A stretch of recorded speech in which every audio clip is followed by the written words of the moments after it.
de Neiva. Así pues las cosas, profesor Óscar Alirio, le damos la bienvenida y le agradecemos que nos esté acompañando en este momento, y la cámara y los micrófonos son suyos, profesor Óscar Alirio. Bienvenido.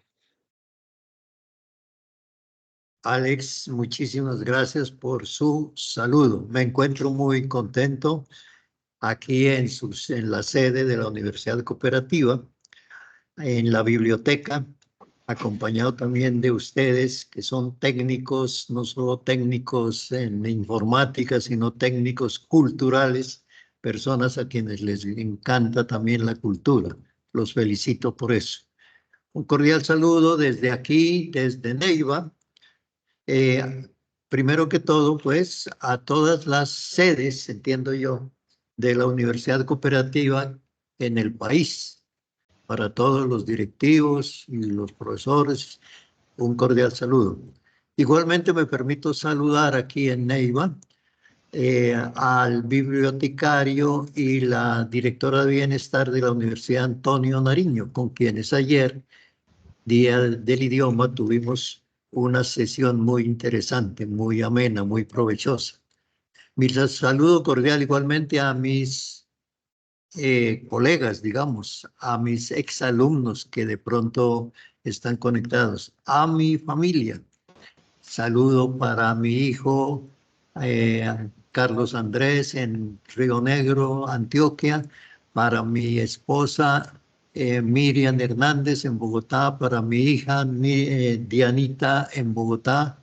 Un saludo también para Oscar Iván, el hijo aquí en Neiva. Un saludo para un sobrino muy querido en Popayán. Bueno, y todos los familiares que de pronto me estén oyendo. La intervención mía, con muchísimo gusto, la recibí, digamos, el tema lo recibí hace días inclusive de aquí, de la misma Universidad Cooperativa, de Alex, que creo que aparece allí. El tema es un poquito relacionado con el idioma poético de José Eustacio Rivera en La Vorágine. Bueno, hoy ayer conmemoramos los 408 años del Día del Idioma, de la muerte de Cervantes. Y estamos hoy 24, oído, a 7 meses exactos de celebrar los 100 años de la publicación de La Vorágine. Efectivamente fue publicada entre el 24 y 25 de noviembre de 1924.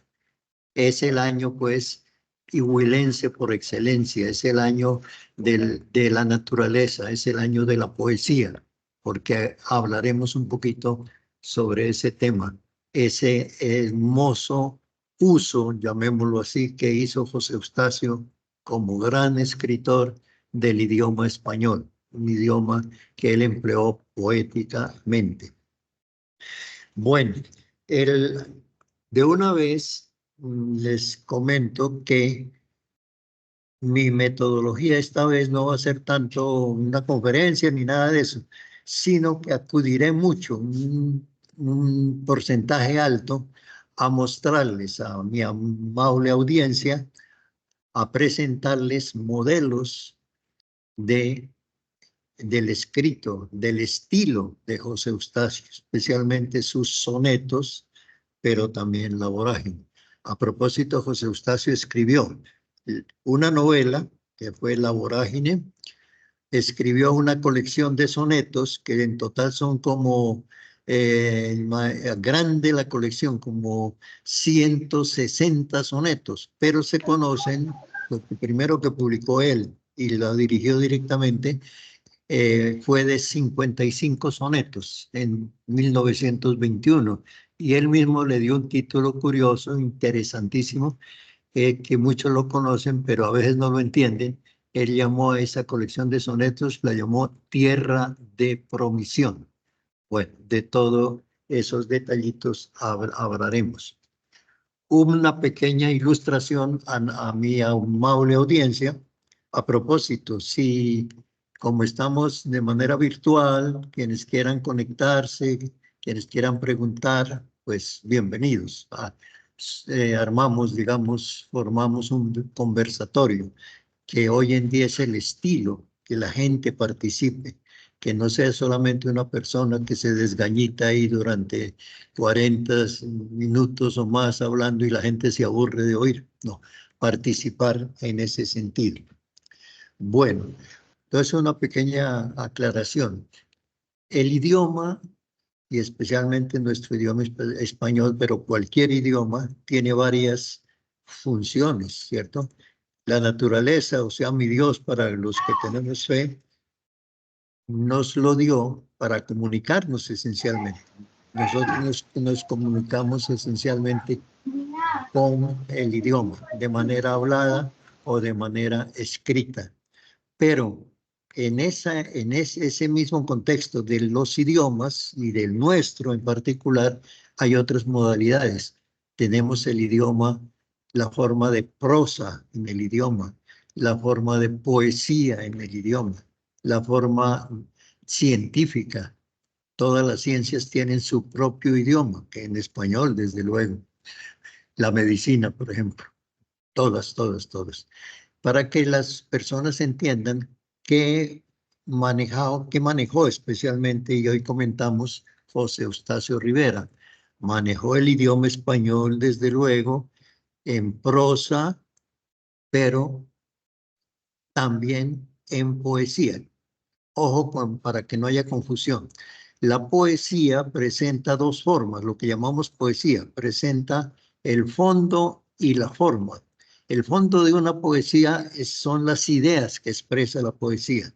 Y la forma es la manera como se escribe una poesía en versos.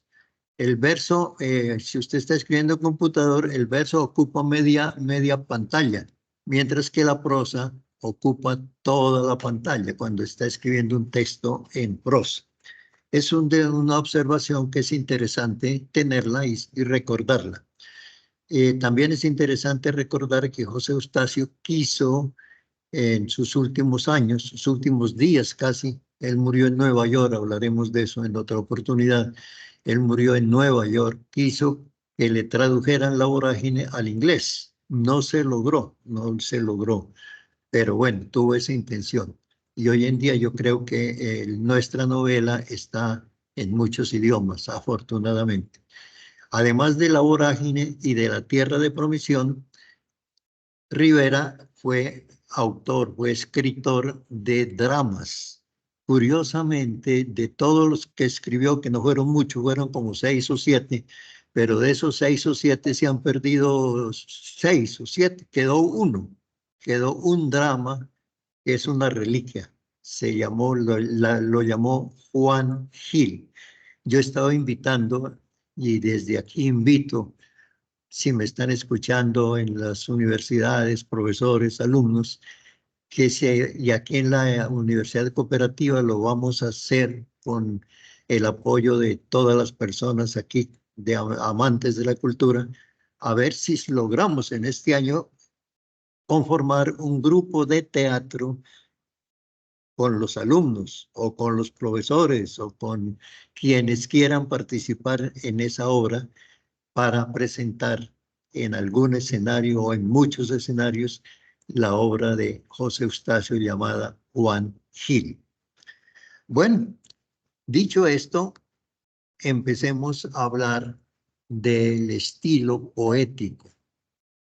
Ya sabemos que el español de José Eustacio es el español que nos dejó Cervantes, que nos dio la historia desde España, pero fuera de eso es un español poético, tanto en sus sonetos como en su novela, como en su drama. Efectivamente, voy a empezar, ya les decía que lo mejor en este caso es no hablar tanto separadamente. Cuando usted le hablan de una obra de arte, por ejemplo, un gran cuadro, pues le pueden decir bellezas, pero usted va a ganar más y va a conocer más la obra de arte si va allá al museo, allá donde la tienen, y se para durante un tiempo, media hora, a contemplar la obra de arte. En la literatura y especialmente en Rivera pasa eso.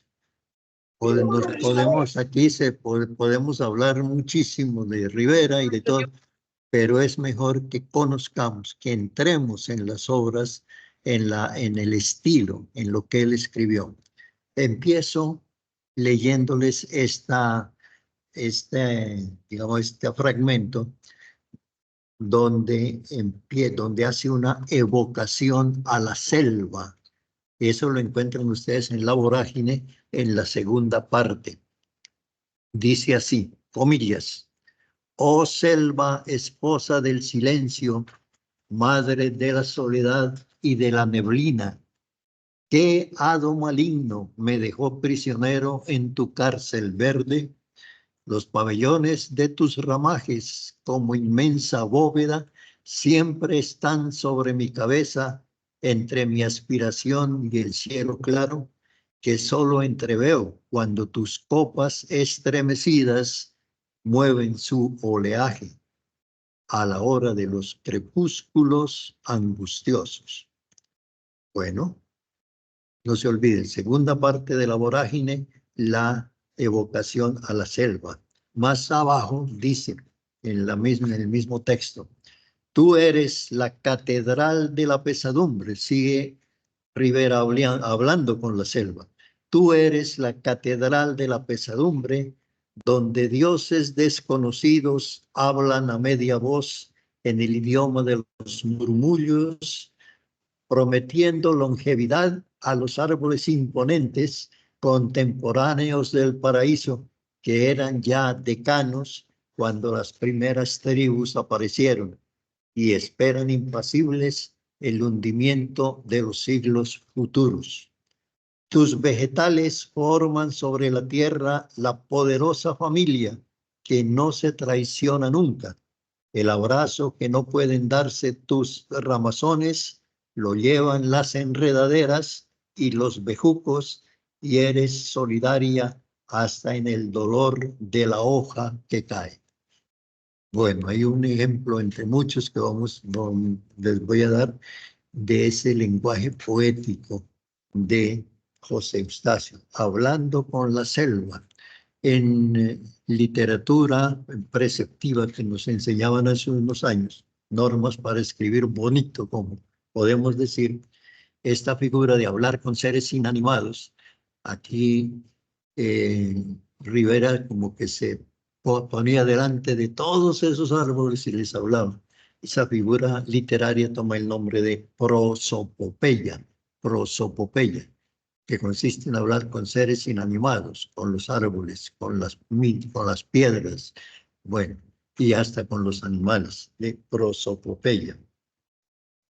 Bien, en este ejemplo entonces se han dado cuenta que Rivera conversa con la selva, esperando de pronto de manera inconsciente que la selva le responda, y que le responda con, comillas, el oleaje de sus ramajes, movidos por el viento, a veces con furia de titanes. No se olviden, esta figura de prosopopeya. Otra figura literaria muy empleada, casi permanentemente, yo creo que cada renglón de lo que escribió Rivera, es la llamada metáfora. La metáfora, que consiste en aplicar a personas u objetos las cualidades y nombre de otros seres. El enamorado, que conoce un poquito de literatura, le dice a su chica, le dice: mi amor, tus ojos son dos estrellas. Fíjense bien, ahí este es un ejemplo de metáfora. Se trata de comparar los hermosos ojos de una chica con el brillo de las estrellas, pero se aplica a los ojos de la persona, se aplica la existencia, el objeto mismo estelar. Tus ojos son dos estrellas. Los literatos a veces distinguen y dicen que hay otra forma de decir: tus ojos son como dos estrellas. Eso lo llaman una metáfora imperfecta. Metáfora perfecta, la que estamos dando el ejemplo. Tus ojos son dos estrellas. Muy bien, empecemos pues entonces, ya adelantando un poquitico, a comentar un poco lo relacionado con la tierra de promisión, que les repito, fue el nombre que el mismo Rivera le dio a una colección de 55 sonetos escrita que publicó en 1921. Pero él no solo publicó 55 sonetos. Más adelante, fuera de esa colección, escribió más de 100 sonetos más. ¿Qué es un soneto? Para que mis amables oyentes lo recuerden, yo creo que lo saben. Soneto es una forma corta, es una poesía corta de 4 estrofas. Las 2 primeras estrofas tienen entre las dos 8 versos. Acuérdense que el verso es la media línea de la pantalla. Y las otras dos, la tercera y la cuarta, tienen entre los dos 6 versos. En total, el soneto, sumando las 4 estrofas, tiene 16 versos. Si no me equivoco, en 8 y me ayudas, Arlinson, 8 y 6 son, 8 versos y 6 son, son, sí, del soneto, ¿no? Son 8 en las 2 primeras estrofas, 8 versos, y 6 en las 2, 8 y 6 son 14 versos, ¿cierto? Bueno, ese es el soneto. Y lo usó mucho, lo usó mucho. Toda la poesía de Rivera está en sonetos, fuera pues de la prosa de Rivera, que es la vorágine. Voy a darles un ejemplo.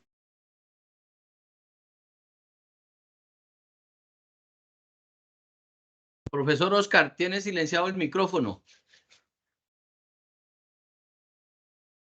Silenciado el micrófono. Listo, bro. Ya, gracias. Correcto. Bueno, les decía, alguna observación, que quienes después de esta charla les llame la atención conocer un poquito más a fondo los sonetos, leerlos despacito, disfrutarlos, porque aquí pues posiblemente yo los leo, pero pues no solamente los oímos, muchas veces pasamos rápido sobre ellos. En cambio, usted teniendo los escritos, los va a disfrutar más. Yo con mucho gusto, a quienes quieran, simplemente les pido el favor, la única condición es que me manden de donde sea, quienes sean, el correo electrónico que tengan para pidiendo que les mande la colección o algunos de los sonetos, los que vamos a comentar aquí. El primer soneto, a propósito, hay un autor huilense, jesuita, o sea, sacerdote jesuita, Luis Carlos Herrera, no sé si viva todavía, que trabajando en la Universidad Javeriana, por ser jesuita allá en Bogotá, con un equipo hizo un estudio magnífico de la personalidad de Rivera, un estudio extraordinario. Y no solo eso, sino que publicaron prácticamente los 150, 160 sonetos en su forma total. Por eso les digo, es bueno a veces tenerlos, leerlos. Bien, el primer soneto que hay en esa colección es uno en el que Rivera se identifica, se define. Van a oírlo. Comillas. Soy un grávido río y a la luz meridiana ruedo bajo los ámbitos reflejando el paisaje, y en el hondo murmullo de mi audaz oleaje se oye la voz solemne de la selva lejana. Flota el sol entre el nimbo de mi espuma liviana y peinando en los vientos el sonoro plumaje, en las tardes un águila triunfadora y salvaje vuela sobre mis tumbos encendidos engrana. Turbio de pesadumbre y anchuroso y profundo, al pasar ante el monte que en las nubes descuella, con mi trueno espumante sus contornos inundo. Y después, remansado bajo plácidas frondas, purifica mis aguas esperando una estrella que vendrá de los cielos a bogar en mis ondas. Lo he leído, recuerden, es el primer soneto de la colección, digamos, estudiada pues por el padre Luis Carlos Herrera. Una pequeña aclaración, porque aquí no lo he dicho, pero ustedes lo van a sentir. Al oír un soneto de estos, muchas cosas, muchas palabras se le vuelan a uno. Entonces uno queda en el aire, pues, ¿qué significa eso? ¿Qué significa tal palabra? ¿Por qué dijo eso? Bueno, entonces no se olviden esa definición que él da de sí mismo. Soy un grávido río. Rivera se compara con un río grávido. La palabra grávido aquí quiere decir preñado, que lleva un ser dentro de otro ser. La madre, las mujeres son grávidas cuando están, pues, esperando un hijo. Se compara con un río preñado que encierra dentro de su caudal muchas riquezas, como el vientre de una madre encierra al nuevo ser. Ese río cargado de riqueza lleva dentro de sí el paisaje y en especial los sonidos de la selva. Vamos adelantando eso. El paisaje, la selva, la llanura, los ríos, las montañas, los animales son prácticamente la identificación de Rivera. No se vayan a olvidar eso. Desde el principio de sus sonetos, el poeta necesita insertar en sus líneas la presencia de los animales. Aquí en este primer soneto habla de un águila triunfadora y salvaje que vuela sobre las ondas enrojecidas de ese río. Igualmente reconoce que el furioso río, furioso porque se asemeja a un trueno de espuma, ahí están las metáforas, un río caudaloso, lleno de espumas, al que le cantó Villamil, es un trueno de espuma para nuestro poeta. Este río inunda el monte que lo circunda, pero poco después, en un ambiente plácido, trata de limpiar sus aguas con la esperanza de que una estrella venga a navegar en sus ondas. Además de la belleza literaria, tenemos en el lenguaje poético una serie de ideas muy interesantes. El medio ambiente, la fauna, ¿sí? Hago aquí una pequeña pausa para recordarles lo relacionado con la rima. La poesía la identificamos por lo que se llama la rima, las rimas, rima. Las rimas son el parecido de las palabras finales de los versos cuando coinciden las vocales, las rimas. La rima puede ser consonante cuando en la última palabra, en la palabra final de un verso, con otros versos, coincide el sonido vocal. Ya les daré algunos ejemplos tomados de Rivera de cómo es la rima. Bien. Paso entonces a cumplir lo que me parece es un buen método. No enfrentar, la palabra suena feo, ponernos delante de los sonetos de Rivera. No oír que nos digan por allá, que nos cuenten, sino que vamos a oírlos y después, repito, si alguno está interesado en tenerlos más cerquita, en tener el texto, me avisa que yo con mucho gusto les facilito. Empezamos por algunos ejemplos en donde él se dedica a cantarle a la fauna. Ya hablamos de Le cantó al río, por ahí hay otros sonetos en que habla de las llanuras, de las montañas. Aquí es la fauna. los animales familiares y animales salvajes. ¿Cuánto animal no vio Rivera en sus viajes? Sobre todo salvajes, cuando se metía por allá cerca de la selva. Pero había también animales familiares, ¿cierto? Los potros, por ejemplo. Bueno, este soneto lo he titulado Una garza pescadora. Comillas. Un guadual que rumora mientras duerme el plantío y en el cauce arenoso de corriente salvaje, solitaria en un tronco donde el tumbo hace encaje, una garza que sueña con las ondas del río.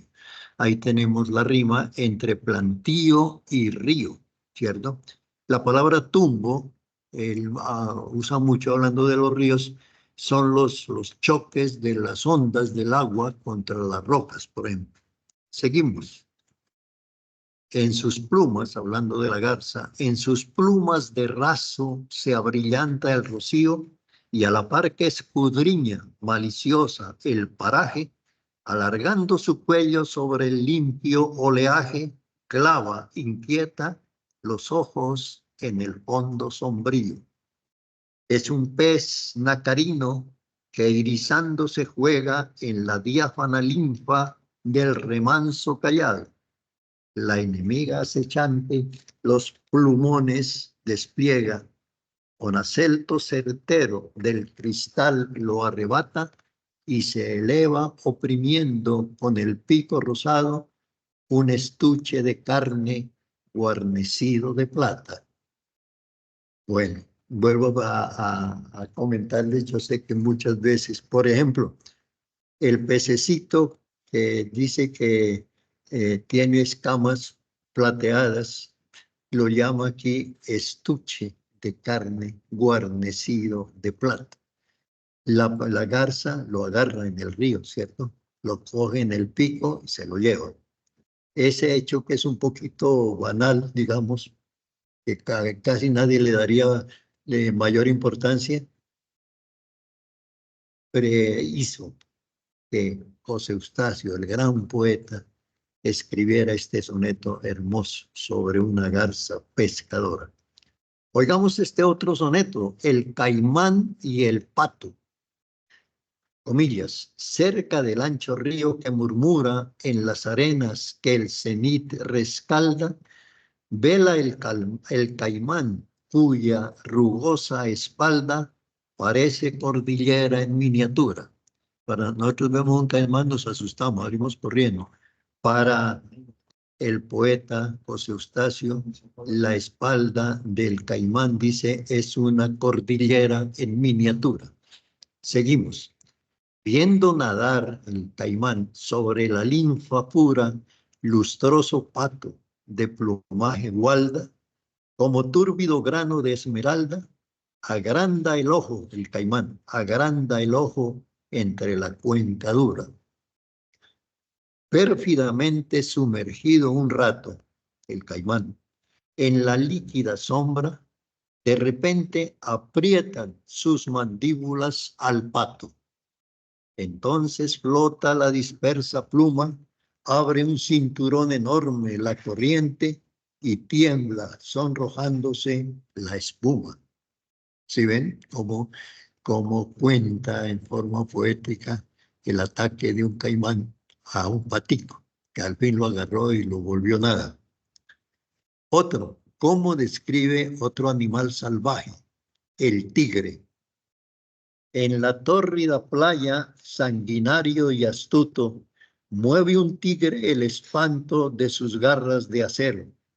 Ya venció a la jauría pertinaz y al arquero reta con un gruñido enigmático y bruto.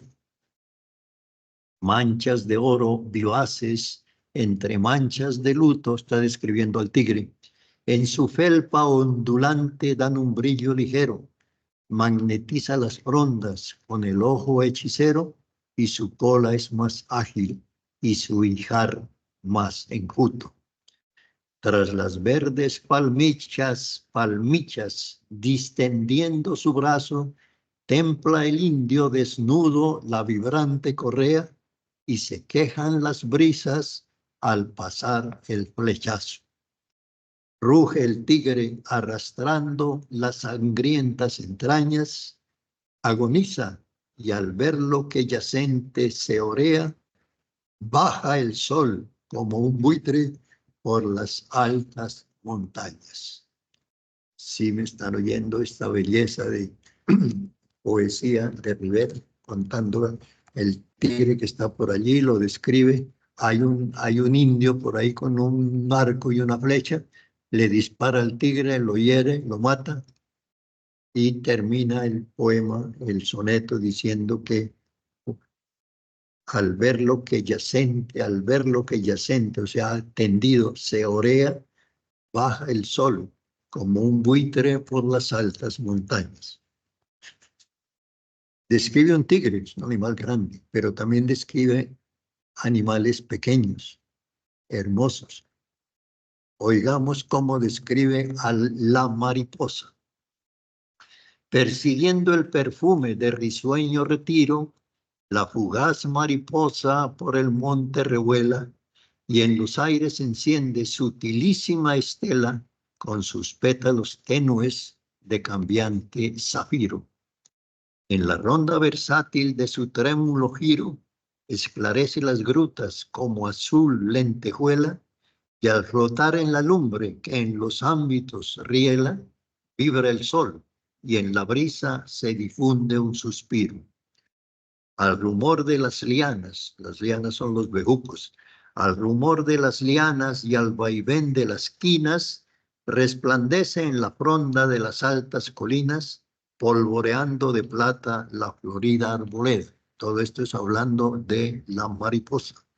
Y gloriosa en el brillo de sus luces triunfales, sobre el limpio remanso de serenos cristales, pasa sin hacer sombra con sus alas de seda.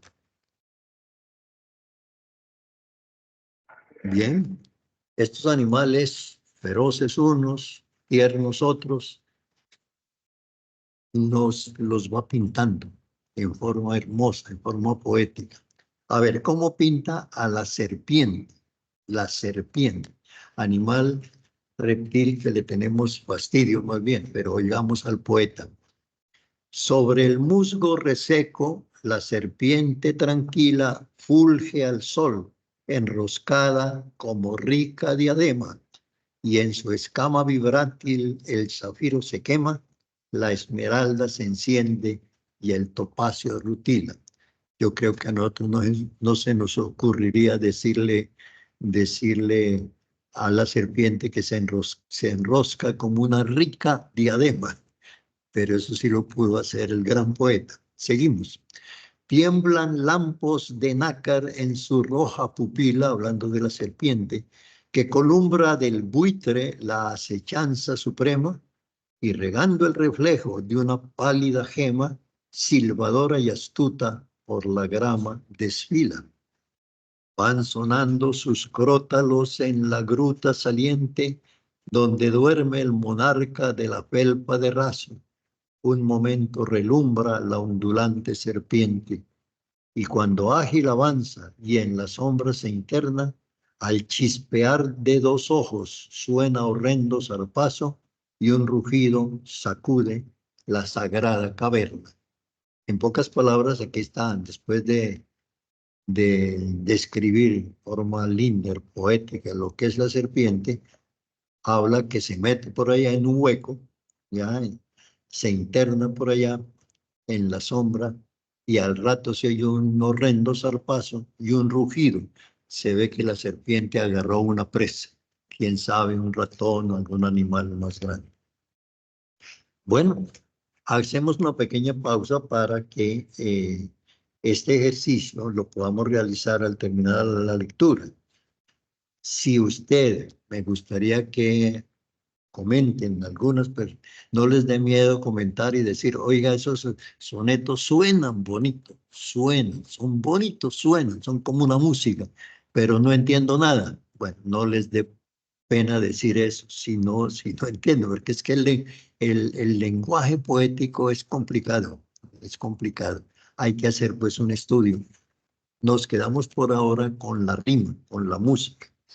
¿Cómo describe ya un animal más familiar, un animal de corral? ¿Cómo describe a un toro, al toro? Comillas. Comeando el fresco matarro.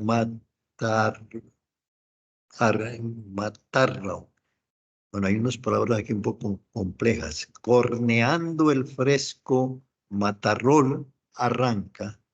Partidos gajos que al testuz entrega. Está descubriendo, describiendo al toro que con los cachos eh, coge la hierba y azotando el ijar, la cola juega como un cordón indócil sobre el anca.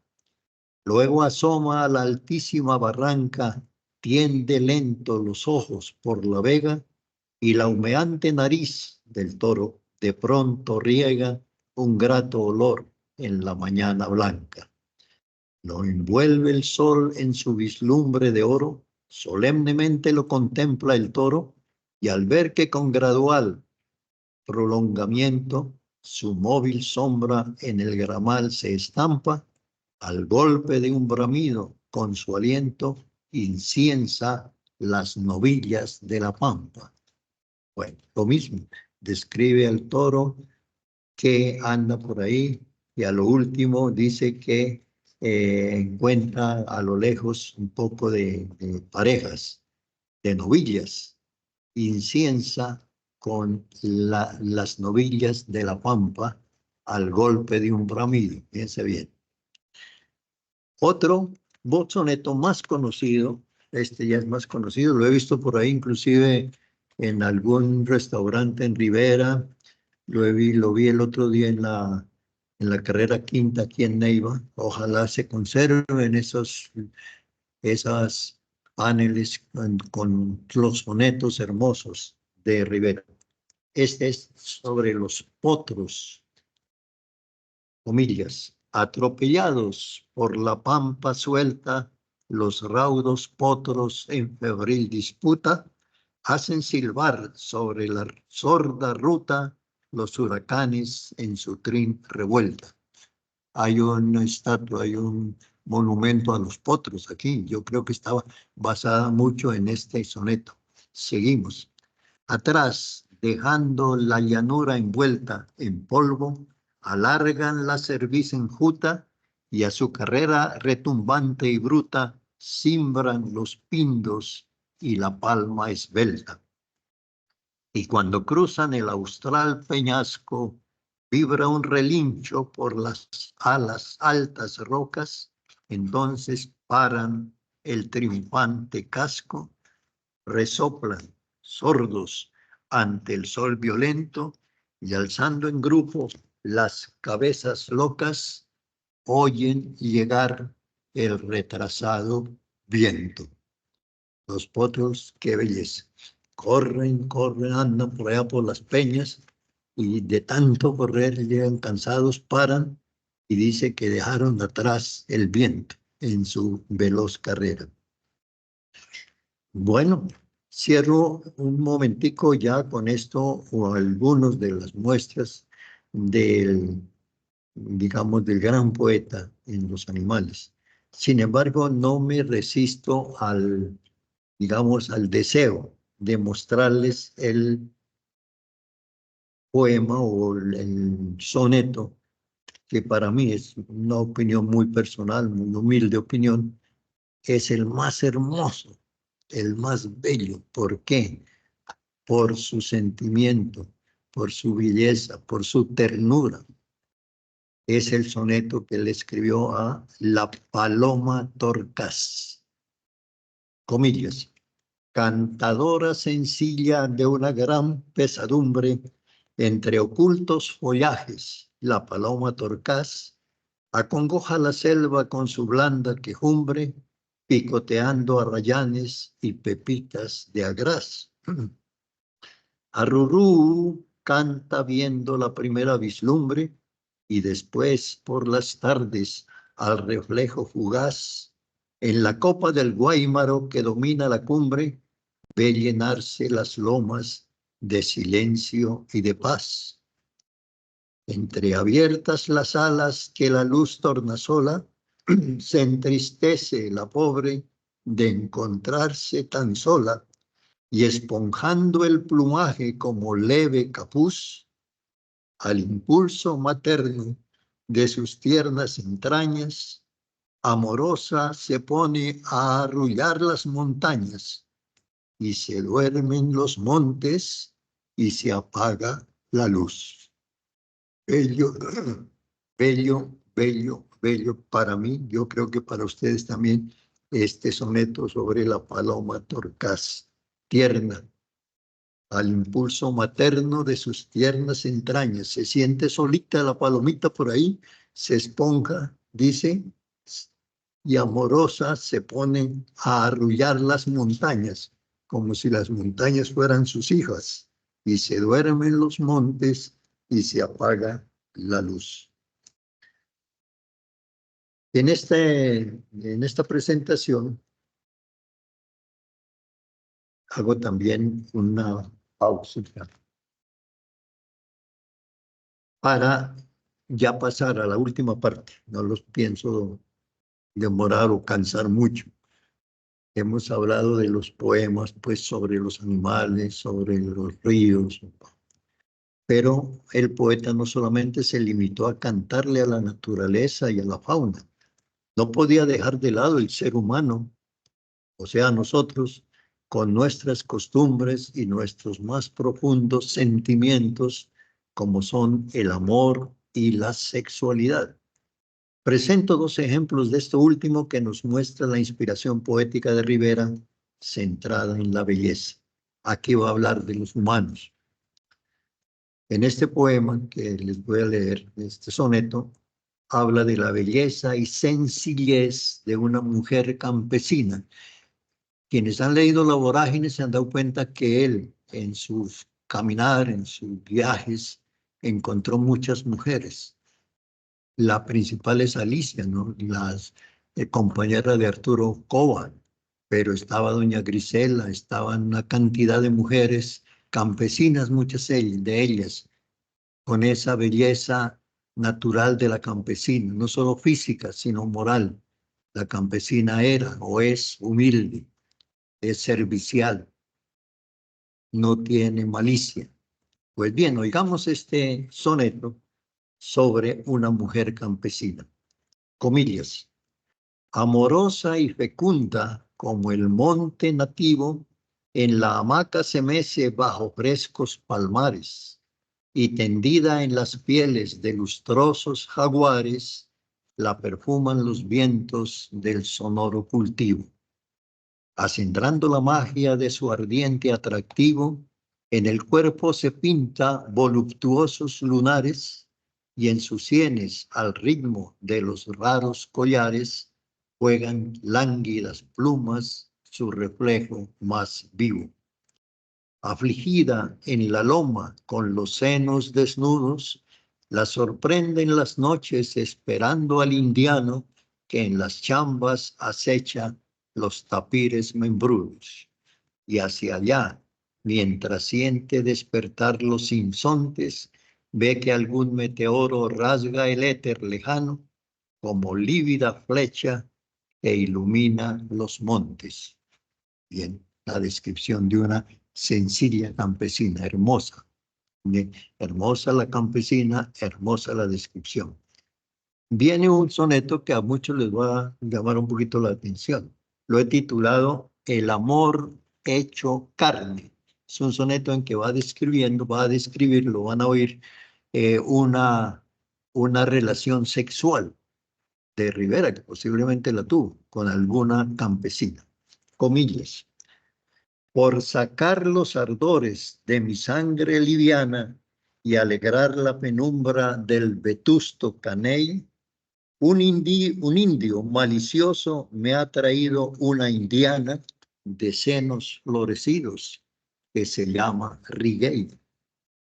Sueltan sus desnudeces ondas de mejorana, siempre el rostro me oculta por atávica ley, y al sentir mis caricias apremiantes, se afana por clavarme las uñas de rosado carey. Hace luna, la fuente habla del himeneo, meneo es el matrimonio, la indiecita solloza presa de mi deseo, y los hombros me muerde con salvaje crueldad. Pobre, ya me agasaja, es mi lecho un andamio, mas la brisa y la noche cantan mi epitalamio, y la montaña púber huele a virginidad. Bueno, es un soneto hermoso, pues que habría que, digamos, detallarlo, el lenguaje, por ejemplo, el himeneo, él habla de que hay posibilidad de matrimonio, es el epitalamio, es un canto de los recién casados, etcétera. Pero bueno, ahí queda, sin más comentarios, este hermosísima, digamos, soneto sobre una relación sexual, posible la tuvo con alguna indígena.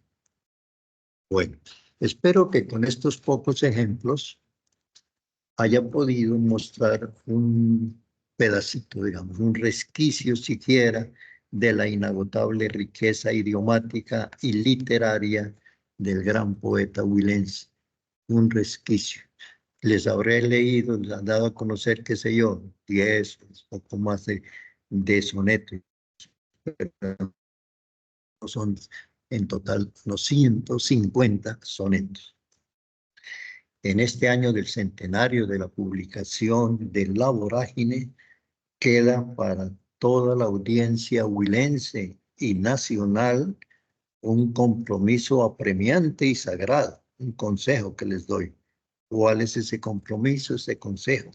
El que leamos, así sea poco a poco, toda la novela, toda la vorágine y cuantos sonetos queramos conocer. No se olviden que si alguien está interesado en conocer, en tener el texto de estos sonetos y de otros, me pueden enviar un mensaje al WhatsApp o a mi correo electrónico. A toda la amable audiencia, muchísimas gracias por su atención. A quienes me siguieron, les habló el profesor Óscar Alirio Ángel González. Muchas gracias a nuestro bibliotecario, al personal que trabaja en la Universidad Cooperativa de Neiva, y felicitaciones por ese impulso cultural que le están dando, especialmente no solamente este año, toda la vida. Felicidades. Mi querido profesor Oscar Alirio y a todos los participantes, de verdad es maravilloso, pues como dice usted, contar con estos espacios, pero más aún con personajes como usted, que nos brinda su apoyo. Y pues es maravilloso también para nosotros saber que es de esta tierra del Huila y que pues está aquí con nosotros compartiendo. Compañero Joan, no sé si tú quieres decirle algo aquí al profesor Oscar Alirio. Igual los micrófonos están abiertos, perdón, Joan, para quien quiera participar, enviarle un mensaje al maestro o enviar o decir, hacer algún aporte en este momento. Gracias, Joan. Por el contrario, nuevamente mil gracias y un cordial saludo para el profesor don Oscar Alirio Ángel por la disposición y apertura en podernos compartir desde otra lectura e interpretación la riqueza literaria de don José Eustacio Rivera. Y les hemos compartido desde la página oficial del Instituto Distrital de las Artes y Dartes, que pueden acceder al texto Tierra de Promisión, y en el transcurso de la exposición les íbamos compartiendo algunos pantallazos de los sonetos para que puedan volver a ellos y detenerse ante todas esas posibilidades y riquezas y las características y cualidades que definen al soneto. Nuevamente, gracias, profesor don Oscar Alirio Ángel, y esta es su casa y las puertas abiertas para compartir, aprender y disfrutar en esta Semana del Idioma. Amable. Siga, profesor Oscar, si tiene alguna, ¿Alguna alguna, observación? Sí. alguna Bueno, observación, es muy claro. sencilla, ¿no es cierto? Compártanos cámara, por favor, profe. Más que observación, pues sí. Lo que yo les decía, tanto ustedes aquí en la Universidad Cooperativa de Neiva y en todas las sedes, hago una preguntita porque puedo estar mal informado. Por ejemplo, esta presentación mía fue escuchada, había conexión con las sedes de la Universidad Cooperativa del país. Pregunta. Sí, señor, claro que sí. Por ejemplo, nuestro Listo. compañero Joan está desde Medellín y tenemos participantes pues de varias de las sedes de nuestra universidad porque esta es una transmisión multicampus, sí, señor. Bueno, muchas gracias. Interesante eso. Entonces, lo mismo, lo que se les dice allí y lo que yo personalmente pretendo con muchísimo gusto en esto es aportar algo, el granito de arena de que se habla, que alguien decía, no, pues que un granito de arena es muy poquito, aportemos aunque sea un ladrillo, decía la persona. Bueno, aportar algo a la cultura de la gente, a la cultura de las audiencias, a la cultura de los estudiantes universitarios, a la cultura de todos los amantes, por ejemplo, en este caso, de la poesía, de la belleza literaria. Esa es mi intención en este momento y no la cambiaré. Con mucho gusto lo hago. Y repito el consejo, leamos este año quienes no lo han hecho todavía, así sea poquito a poco, porque la novela es un poquito larga, claro. La novela es un tantico larga, leamos, pero poquito a poco, La Vorágine. Y termino recordándoles, y aquí ustedes me pueden ayudar, todos los que me ayudan y viven en Neiva, resulta que en la vida de José Eustacio, y me tocó investigar mucho porque yo oía muchas versiones, sobre la pregunta de ¿en dónde nació José Eustacio? Encontré varias, o algunas hasta distorsionadas, pero me basé en el autor que yo les decía, el jesuita Luis Carlos Herrera, que hizo ese trabajo magnífico en la Universidad Javeriana de Bogotá. Ahí él dice muy clarito, José Eustacio Rivera nació en Neiva. Y curiosamente, no por allá en un barrio alejado, no por allá en Galindo, ni en ninguno, o en Fortalecino. Nació en el centro de Neiva. Les doy la dirección, si algunos no me creen. Vayan a la calle octava de Neiva y busquen la casa número 740, calle octava, número 740. Ahí van a encontrar una casa grande, antigua, van a encontrar una placa. El favor que les quiero pedir a todos los que nos quieran ayudar es pedirle a la Academia Huilense de Historia y a la Secretaría de Educación del departamento que por lo menos cambien esa placa, está fea, está desteñida. No, yo no creo que si de plata no debe valer más de 30.000 pesos una placa nueva. Cámbienla, ponga ahora en estos 100 años de la vorágine, que quede una placa bien bonita en esa casa. Parece que en esa casa existió una casa grande, el antiguo DAS, ese grupo militar.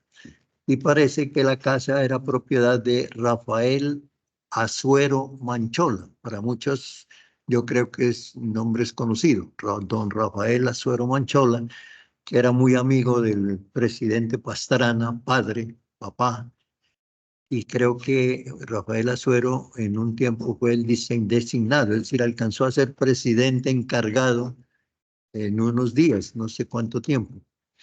Otro huilense, pues, de presidente, al igual que el nacido en el agrado. Bueno, entonces vayan a esa casa y si les queda fácil, ayuden a que la Academia Huilense cambie la placa. Bueno, allí los vigilantes les dirán eso, no, a esta casa perteneció a no sé qué, pero no se olviden, y la placa lo dice, dice, aquí nació José Eustacio Rivera, 19 de febrero de 1888. Todo eso tiene la placa. Una cosa, pues, que llama la atención. Murió José Eustacio a los 40 años de edad. Jovencito. Mi Dios se lo llevó pronto. ¿Qué tal que hubiera durado un poquito más con ese talento poético que tuvo? Bueno, esa era una pequeña recomendación que les quería hacer. Muy amables. Bueno, profesor Oscar Alirio y a todos los invitados por ahí, nos dice Marta Estela Cadena Manjarres, compañera de trabajo aquí en la Universidad de Neiva de Registro y Control, que es una ventana muy bonita, que muchas gracias por compartir esto. A todos, muchas gracias. Los esperamos mañana. Mañana tenemos también la participación de un profesor de nuestra Facultad de Derecho, el profesor Juan Arturo Peña Labrador. Él también nos va a hablar sobre la vida y obra de José Eustacio Rivera y se va a enfocar en una obra que se llama La voz de un fantasma. Muchas gracias a todos por estar con nosotros. Los esperamos y recuerden que el viernes, si Dios lo permite, vamos a tener un cierre con un conversatorio en donde esperamos también que nuestro amado y querido y de verdad respetado profesor Oscar Alirio Ángel nos acompañe, Oscar Alirio nos acompañe, por favor, mañana, el viernes en ese conversatorio, como habíamos hablado, porque de verdad sabemos que va a enriquecer esa actividad de manera sustanciosa. Muchas gracias y que tengan una muy feliz tarde. Gracias No olviden a todos y diligenciar la gracias, asistencia. doctor. Hasta luego. Gracias, hasta luego.